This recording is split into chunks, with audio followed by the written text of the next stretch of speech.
Willkommen zu einem neuen Video. Diesmal schon wie angekündigt bin ich auf dem neu eröffneten Zollvereinsteig. Der dritte große Steig, der jetzt in Essen eröffnet hat, ist erst seit 3 bis 4 Wochen auf.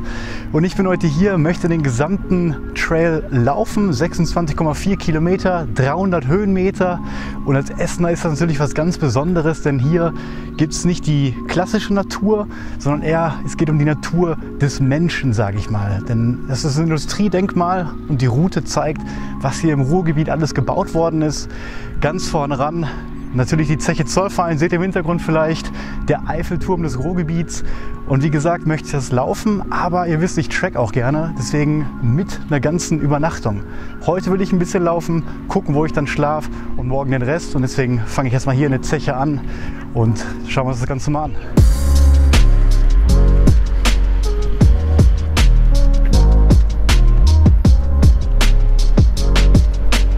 Ja, und hier geht es auch direkt los. Wir sind auf dem Zollvereinsgelände. Mittlerweile ein riesengroßer angelegter Park. Wir haben hier mehrere Museen. Man kann sich diese riesigen Industrieanlagen hier auch in Ruhe anschauen. Und der Zollvereinsteig, der führt eben sehr gut durch die ganzen Parkanlagen hier durch. Und ja, ich wollte das erstmal heute Abend machen. Ich hoffe mir, dass das hier ein bisschen ruhiger ist. Und morgen geht es erst los mit den Höhenmeter, denn dann laufen wir auf 2 große Halden. Wie gesagt, 350 Höhenmeter insgesamt.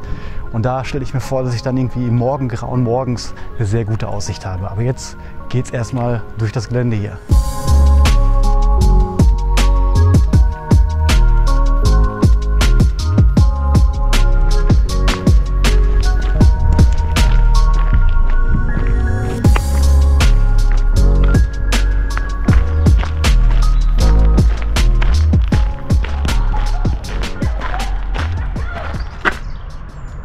Ja, zur Zeche Zollverein gibt es so viel zu erzählen, dass ich da gar nicht alles drüber sagen kann, glaube ich. Ich kenne mich auch nicht ganz genau so aus. Man kann sagen, es war die größte Zeche weltweit und das mit Abstand, vor allem hier im Ruhrgebiet.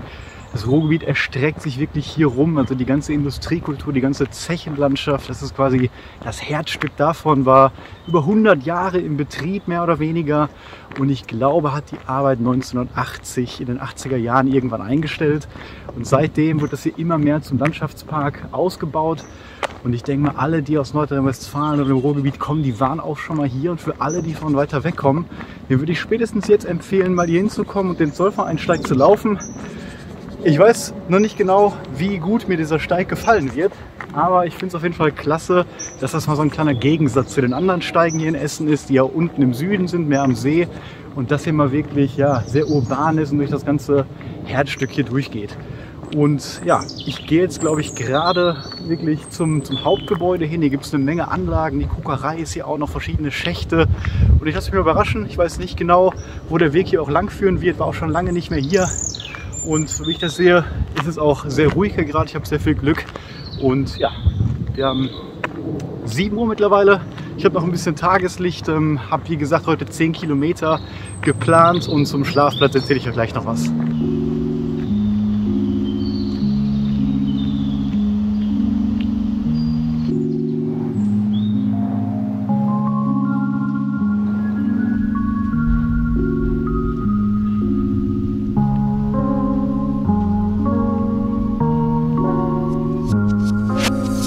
Es ist jedes Mal wieder unfassbar, wie riesig das hier alles ist. Also wirklich diese Superlative an Material und Industrie, die hier entstanden ist. Und ein bisschen Verkehr scheint hier auch auf jeden Fall zu sein. Ja, ich musste kurz stoppen, da war nämlich fast ein Auffahrunfall. Sah ziemlich aggressiv aus. Aber ich wollte noch was zum Wetter sagen. Denn das sieht eher bescheiden aus. Und meine Uhr hat auf jeden Fall gerade auch eine Unwetterwarnung ausgegeben. Also mal gucken, ich weiß nicht, ob es regnet, aber wenn, bin ich natürlich vorbereitet und ja, ein bisschen im Regen laufen ist auch nicht so schlimm. Morgen soll es allerdings auf jeden Fall mehr Sonne geben.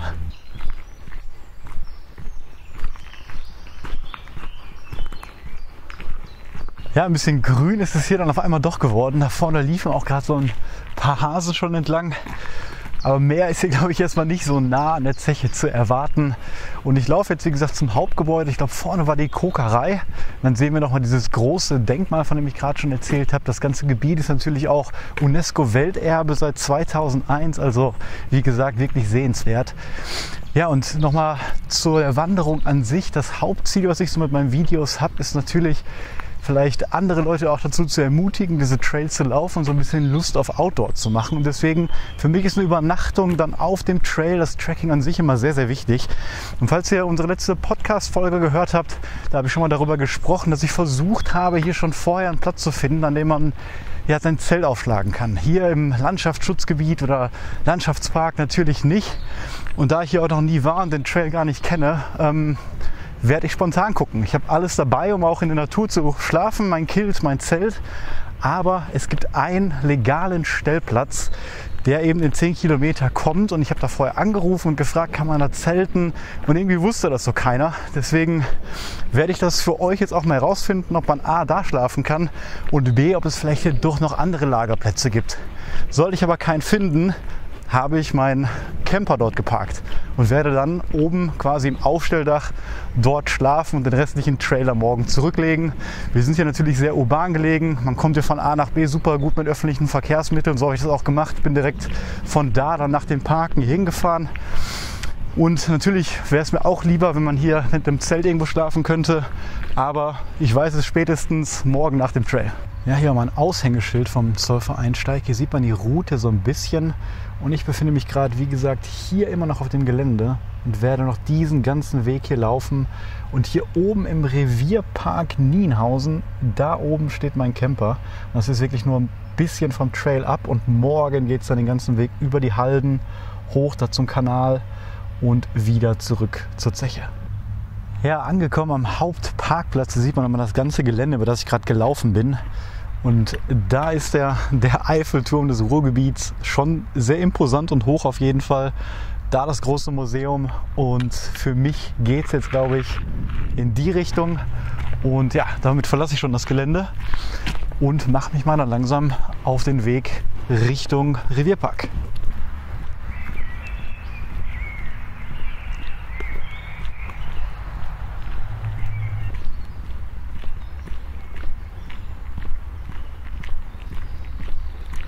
Ja, 8 Uhr schon und ich habe erst 5 Kilometer gemacht.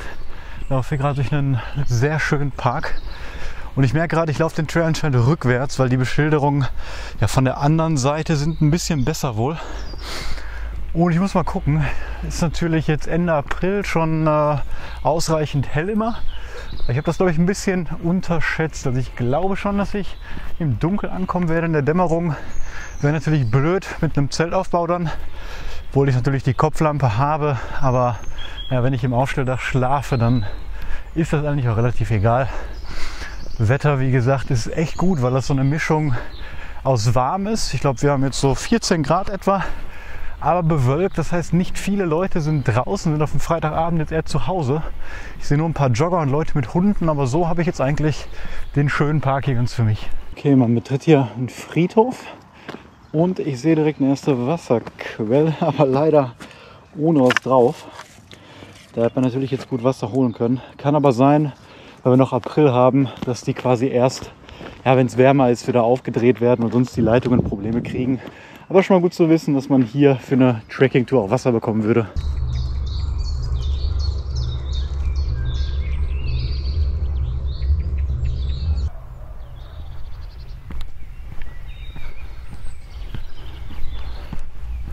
Ja, wunderschön dieser Landschaftspark hier, unglaublich ruhig, natürlich auch wegen dem Friedhof so ein bisschen.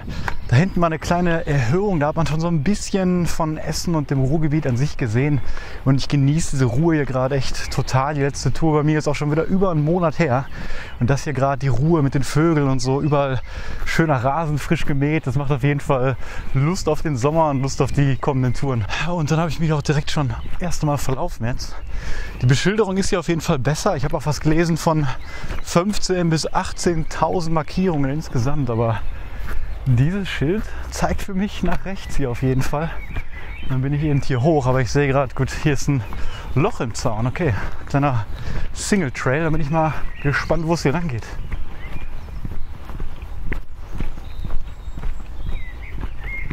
Scheint eine kleine Anlage zum BMX bzw. Mountainbike fahren zu sein und irgendwo schlängelt der Trail sich jetzt hier durch. Aber finde ich ganz cool auf jeden Fall, dass der Trail hier dafür auch genutzt wird und dass es vor allem direkt neben diesem Friedhof gelegen ist.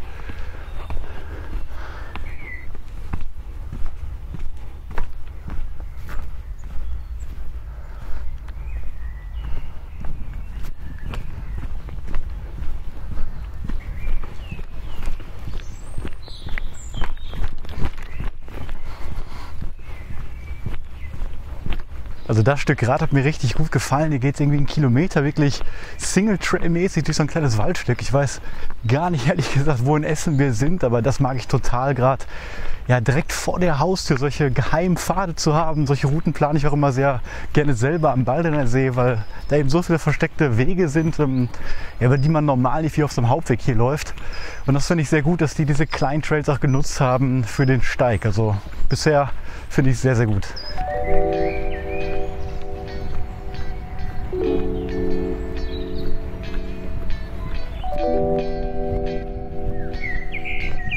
Ja, 7:30, so langsam beginnt die Dämmerung und ich laufe schon die ganze Zeit auf der Wiese immer neben dem Weg, denn von der letzten Tour in Venlo haben wir auf jeden Fall gelernt, dass gerade so urbane Trails doch schon so ein bisschen, ja, manchmal viel asphaltlastig sind und dann es zu Fußschmerzen kommen kann. Und am Ende sind Sebastian und ich dann wirklich immer nur quasi neben dem Weg auf der Wiese gelaufen. Deswegen versuche ich das einfach mal präventiv zu machen und schon immer so viel Wiese mitzunehmen, wie es geht. Ist sowieso schöner, als auf hartem Boden zu laufen. Ich habe übrigens rausgefunden, warum die Straßen so leer sind, glaube ich. Weil gerade ging der Weg so ein bisschen durch die Siedlung hier, durch die Zechensiedlungen. Und es läuft, glaube ich, gerade Fußball. Ich weiß nicht, wer spielt, Schalke Essen wahrscheinlich. Denn ich habe auf jeden Fall Jubelschreie gehört und alle Fernseher sind an. Und das ist, glaube ich, mein großes Glück, dass gerade dann jeder drin ist.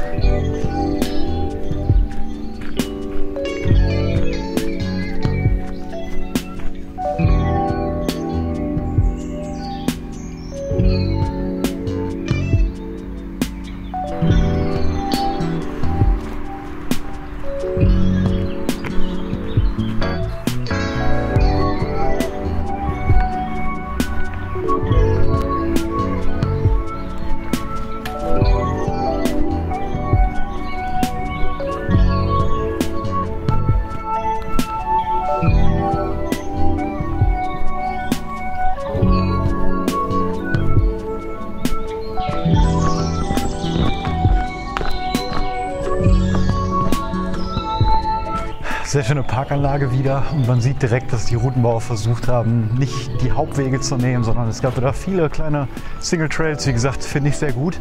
Und ich verlasse den Park auch jetzt hier und ich glaube, dann geht es auch schon in den Revierpark rein und ja, dann muss ich, weiß ich nicht, 100 Meter, glaube ich, vom Trail ablaufen und komme dann ja irgendwie an dem Stellplatz raus. Muss gucken, dass ich ja nicht verpasse. Wird auch langsam kühler und dunkler, kurz vor 9. Mit der Helligkeit passt es auf jeden Fall, also nicht so schnell dunkel, wie ich dachte. War jetzt auch ein paar Wochen abends nicht mehr richtig draußen. Deswegen alles super, die Route macht Spaß und ich freue mich gleich aufs Camping.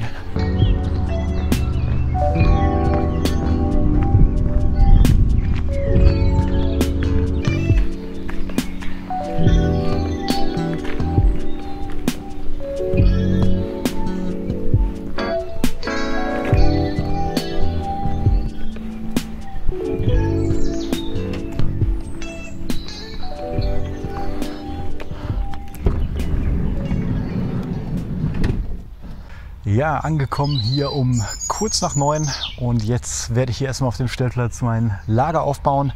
Ich glaube nicht mehr draußen, das hatte ich eher vor, aber jetzt sind wir schon ein bisschen später und sonst ist hier auch niemand auf dem Platz. Deswegen baue ich es drin auf, baue oben mein Zelt auf dem Dach auf und dann melde ich mich gleich nochmal. Ja, alles aufgebaut, 10 Uhr, ich habe es mir richtig gemütlich gemacht. So langsam ist es draußen auch komplett dunkel, habe mich hier gerade noch nett mit den Nachbarn so ein bisschen unterhalten. Ich konnte jedoch hier kein Heu mehr finden, bei dem ich bezahlen konnte. Das kostet nämlich hier 7 €, beziehungsweise auch erfragen konnte, ob man hier vielleicht mit dem Zelt noch schlafen darf. Vorm Auto habe ich direkt einen Grünstreifen, also ich kann wunderbar mit dem Dachzelt mit dem Aufstelldach später rausgucken oder morgen früh auch rausgucken. Das werde ich auch mal filmen. Und ich habe mich halt gefragt, wenn man hier mit dem Auto campen darf, ob man nicht vielleicht auch mit dem Zelt einfach hier gegen dieselbe Gebühr auf der Wiese schlafen darf. Aber morgen früh, da ist irgendwie so ein Blumenladen oder sowas, da muss man dann bezahlen und da werde ich die Frau oder den Herren mal fragen, ob das gegebenenfalls möglich wäre. Also dann für euch auf jeden Fall interessant, wenn ihr das in 2 Tagen machen wollt, wird sich das hier super anbieten dann zur Übernachtung. Es ist ungefähr die Hälfte, wenn man dann eben bei der Zeche Zollverein anfängt. Ja, ich habe mein Wasser aufgesetzt, trinke erstmal gemütlichen Tee, ist ja noch relativ früh, kurz nach 10 wie gesagt. Mache mir dann hier meinen leckeren Linseneintopf und lasse den Abend so langsam ausklingen und ich melde mich später nochmal, wenn ich oben mein Bett aufgebaut habe und dann schlafen gehe. Bis gleich.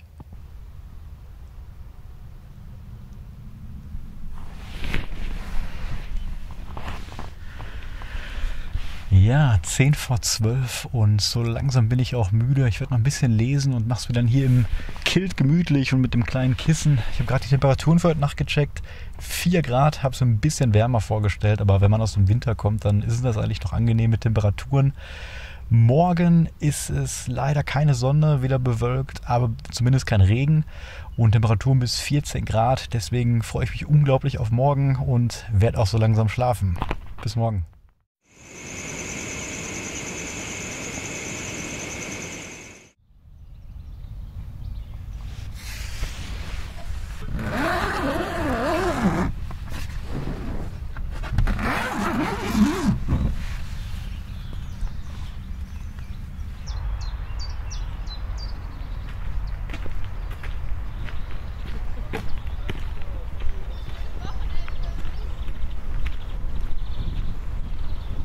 Guten Morgen hier am Samstag.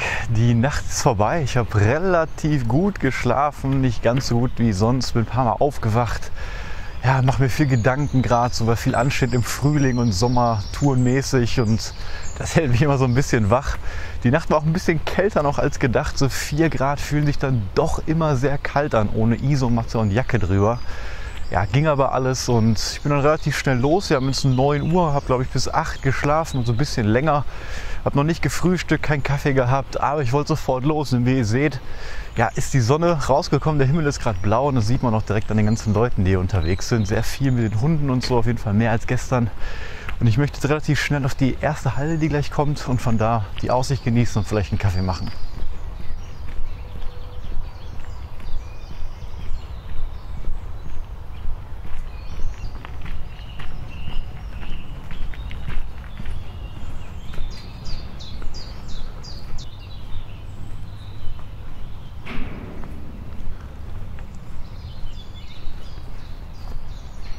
Ja, hier geht es auch direkt wieder mal ein bisschen vom Weg ab. Ich bin ja wieder auf dem Zollvereinsteig und er wird hier wieder langsam zum Single Trail wie gestern. Sehr schön auf jeden Fall. Wir nähern uns der ersten Halde, wie gesagt. Ja, und vom Stellplatz aus waren das jetzt so 5 Minuten, würde ich sagen, die man vom Weg abläuft. Das geht auf jeden Fall in Ordnung, nicht so weit. Und der Weg ist auch ganz schön eigentlich. Vom Lärm her ging die Nacht auf jeden Fall auch. Viele Vögel und so gehört, also es war schon sehr ruhig. Eine etwas größere Straße ist da. Da fuhr ab und an mal ein Auto, auch manchmal mit lauter Musik noch, war ja auch Wochenende. Ab 1 Uhr ging es dann aber. Ja, und ich habe leider wieder niemanden gefunden, bei dem ich zahlen konnte. Also das Geschäft war immer noch zu. Mein Auto steht natürlich da. Ich werde irgendwann gegen Mittag, wenn ich später abreise, nochmal vorbeischauen. Und ich hoffe, dass ich dann jemanden erwische da zum Bezahlen und den ich auch fragen kann, wie das Ganze mit dem Zelt aussehen würde.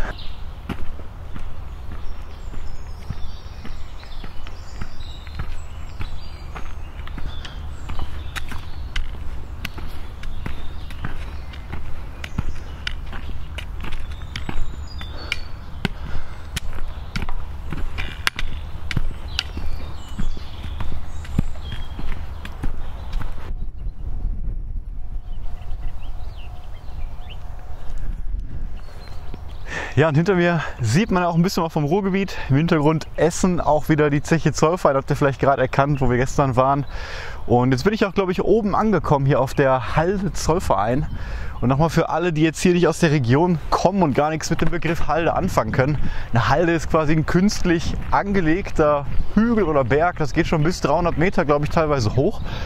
Und Und das ist eben durch die Abfälle, sage ich mal, der Zechen entstanden. Also alles, was aus den Schächten rausgeholt wurde, was nicht unbedingt Kohle ist und im Weg war, wurde dann eben hier gelagert und aufgestaut. Und über die Jahrhunderte, kann man schon sagen, sind halt riesige Hügel entstanden und wie ihr seht, auch dann teilweise begrünt. Und das sind echte, sehr gute Naherholungsgebiete geworden. Und man hat eine sehr schöne Aussicht hier über die ganze Region. Das hier gerade, die Halde Zollverein, ist die kleinere. Und gleich gehen wir auch noch auf eine größere Halde und da haben wir einen sehr guten Ausblick.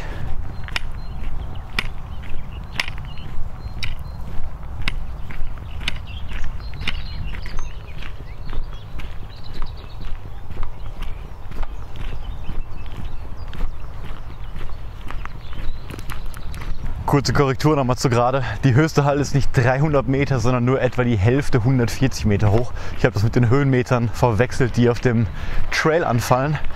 Ja, und hier auf der Halde Zollverein ist auch das erste Gebiet, wo ich sagen würde, da könnte ich mir vorstellen, mal mit dem Zelt eine Pause einzulegen, nenne ich es mal. Am Wegesrand vielleicht, wenn man spät das aufbaut, früh weiterläuft, denke ich, wäre das kein Problem. Es sind so viele Wiesen, so viele Wege und das dürfte halt abends jetzt auch relativ leer sein.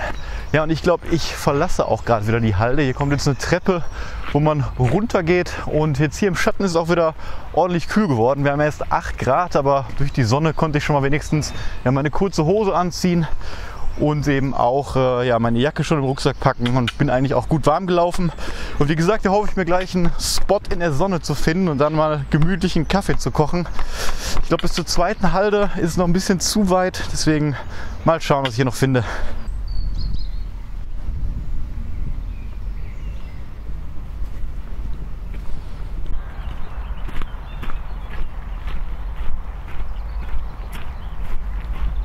Dadurch, dass ich den Weg an sich auch noch gar nicht kenne und der so neu ist, ist das echt spannend gerade für mich. Obwohl ich aus Essen komme und so die Umgebung kenne ich die einzelnen Pfade hier noch nicht, gerade die versteckten Single Trails. Und das ist natürlich echt dann so ein kleines Mikroabenteuer, würde ich mal sagen. Manchmal verlaufe ich mich auch noch. Die Beschilderung ist zwar viel besser als gestern, würde ich sagen, aber noch nicht alles ist vollständig da. Manche Markierungen an den Bäumen, da hinten seht ihr vielleicht, die ist jetzt übermalt, aber manchmal ist nur diese weiße Grundierung da und da fehlen noch die Beschilderungen. Insgesamt sollen es über 15.000 Markierungen werden. Und ich glaube, dann ist der Trail gut laufbar und für Leute, die halt gar nicht aus der Region kommen und auch ein bisschen was mit Industriekultur anfangen können, für die könnte das hier echt ein spannender Wanderweg sein, den man gut mal an einem Tag oder sogar 2 machen kann.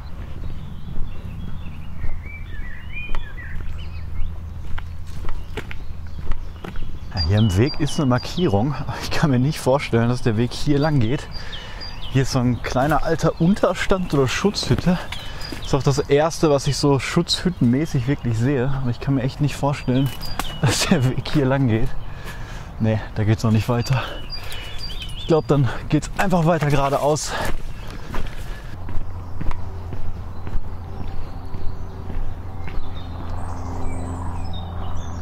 Ich muss auch sagen, der Trail ist viel grüner als ich dachte, viel mehr Natur als ich dachte.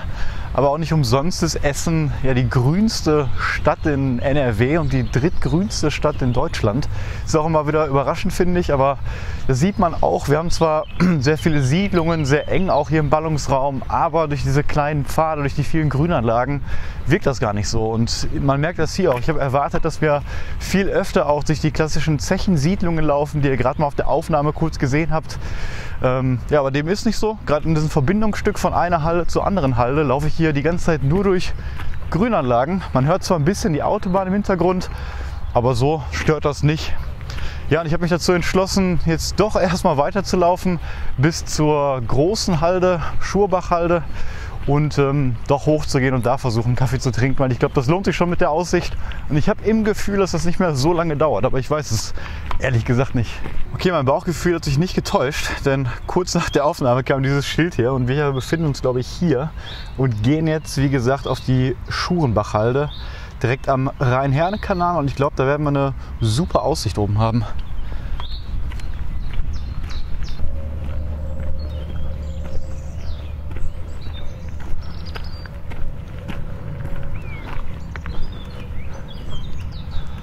Okay, ich glaube, hier bleibe ich auf der Bank.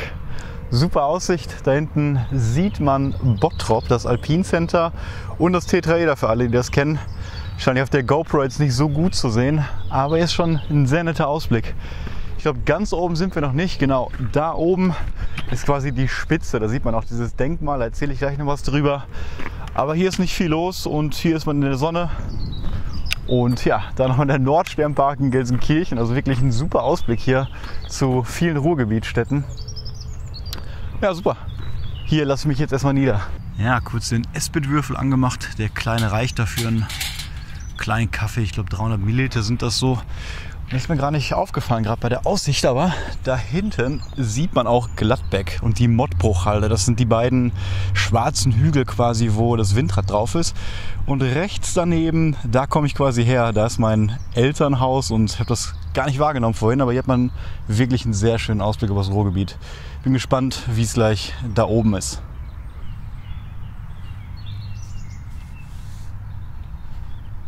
20 nach 11 und ich saß jetzt fast, glaube ich, eine halbe Stunde hier. Das war so eine schöne Aussicht, hat richtig gut. Der Kaffee hat super geschmeckt, die Sonne hat mich super aufgewärmt, wurde auch gar nicht kalt. Und jetzt geht es hier weiter mit diesem Single Trail runter und ich glaube dann auch direkt hoch zur Schuhbruchhalde, zum großen Finale, sage ich mal. Denn es sind, glaube ich, noch knapp unter 10 Kilometer jetzt und ich bin gespannt, wie es weitergeht.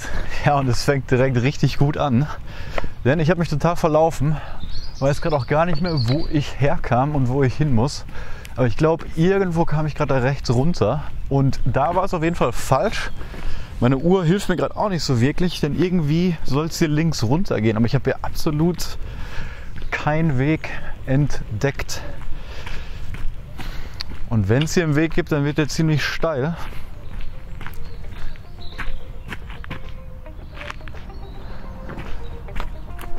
Okay, hier kam ich runter, steht Hang geht's nach oben und dann dachte ich eigentlich links, aber wahrscheinlich geht's hier runter irgendwie. Ja, also manchmal ist es mit den Beschilderungen nicht so eindeutig, würde ich sagen, aber ja, ich sehe die nächsten Schilder, da geht's lang. Alles klar.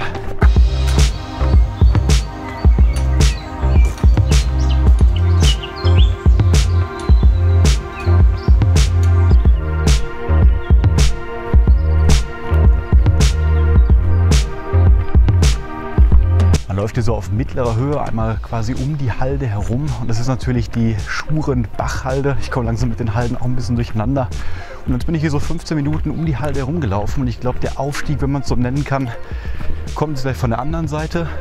Die Halde ist die höchste in Essen, aber hat auch nur 50 Meter.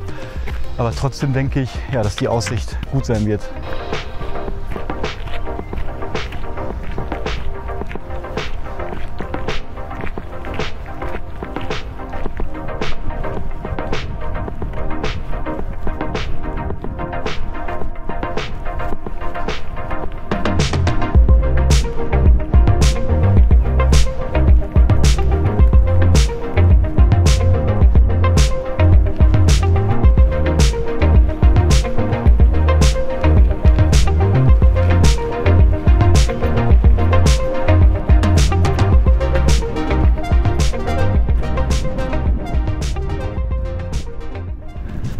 Ja, angekommen auf der Spitze der Schurenbachhalde, 50 Meter hoch und im Hintergrund seht ihr schon ein Denkmal, was da platziert worden ist von einem US-amerikanischen Künstler und das gleicht hier so ein bisschen alles einer Mondlandschaft. Die Bäume fehlen auch und deswegen hat man, obwohl man nur 50 Meter hoch ist, eben eine wunderbare Aussicht.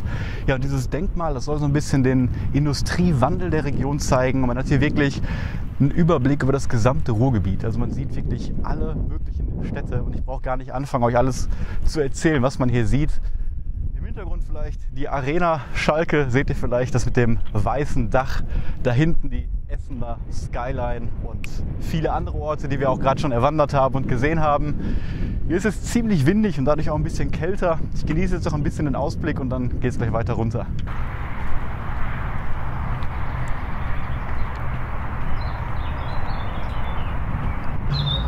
Ja, gut, dass es hier nicht hochging auf jeden Fall.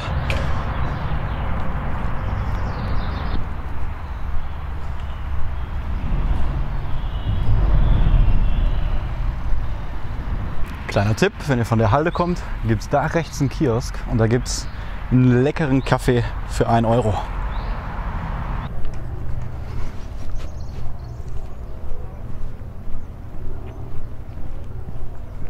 Hier ging es jetzt gerade durch eine Schrebergartenanlage oder einen Kleingartenverein. Und für alle, die das nicht kennen, Schrebergärten ist eben auch Teil des Ruhrgebiets, würde ich sagen, auf jeden Fall. Weil früher hatte vielleicht nicht jeder dann einen eigenen Garten, weil es auch so alles eng besiedelt ist. Und da hat man sich eben Flächen geschaffen von der Gemeinde. Es wurden Vereine gegründet, wo dann jeder so einen kleinen Garten mit Hütte hatte.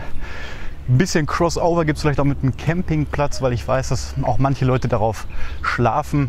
Aber ja, generell wird es eher zur Gartenpflege, zum Feiern so ein bisschen benutzt. Ja, und für mich geht es jetzt Richtung Zollverein wieder. Ich weiß gar nicht, wie weit das ist, aber in der Ferne sehe ich schon so ein paar Türme. Mal gucken, wie lang der Weg jetzt hier noch geht.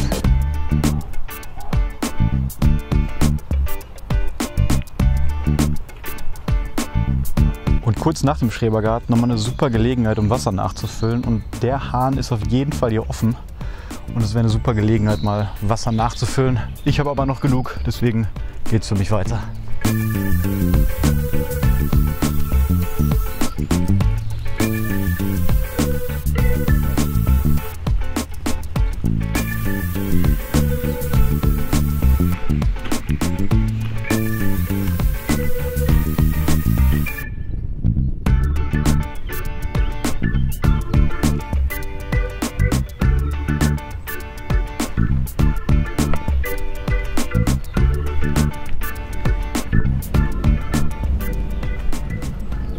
Ja, endlich mal wieder ein bisschen Wald hier gerade und Ruhe und fernab der Straßen. Ich muss sagen, das Stück jetzt ab der großen Halde hat mir nicht mehr so gut gefallen wie die Stücke davor. Es ging durch Parks und Friedhöfe, aber auch sehr viel an der Autobahn entlang, über Siedlungen an der großen Hauptstraße. Ich verstehe, dass das notwendig ist, um die ganzen Punkte hier, die Sehenswürdigkeiten zu kombinieren. Aber ja, das war so der erste Teil, wie gesagt, der jetzt nicht so spannend war. Und ihr habt gerade vielleicht gesehen, die Zeche ist nicht mehr so weit, Zeche Zollverein. Ich denke mal 20 Minuten oder so laufe ich noch und dann melde ich mich wieder.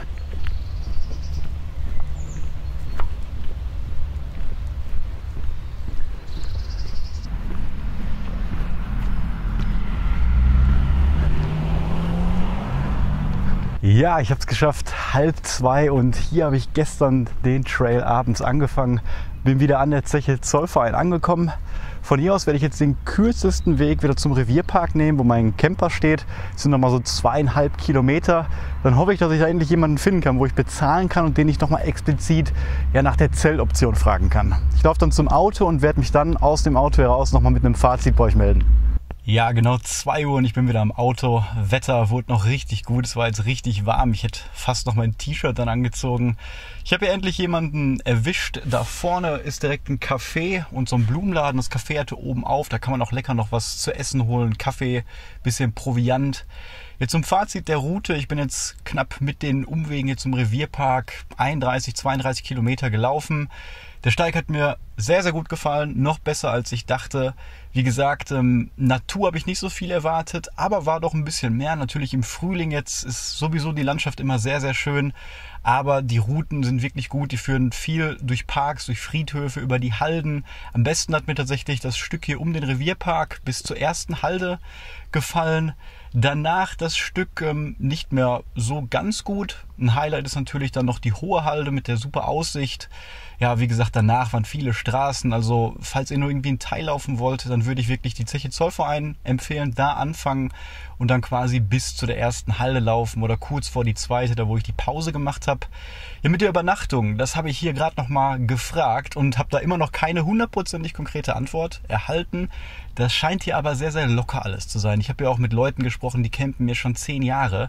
Und auch die Frau hat gesagt, sie persönlich wird das jetzt nicht stören, wenn man zum Beispiel mit dem Pkw kommt und dann hier auf diesem Grünstreifen, da wo auch die Campingstühle stehen, einfach sein Zelt aufschlägt.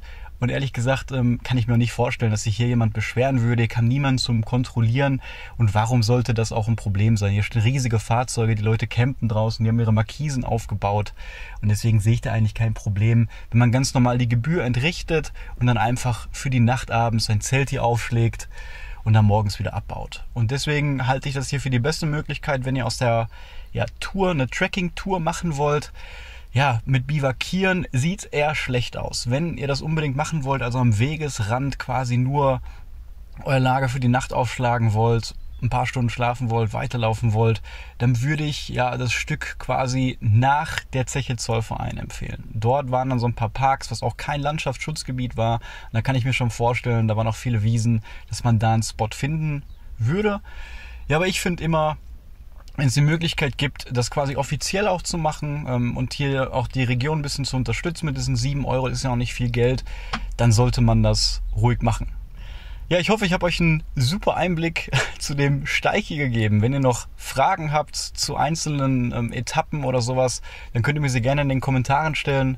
Ansonsten, falls euch das Video gefallen hat, würde ich mich freuen, wenn ihr mich abonniert. Bis zum nächsten Mal.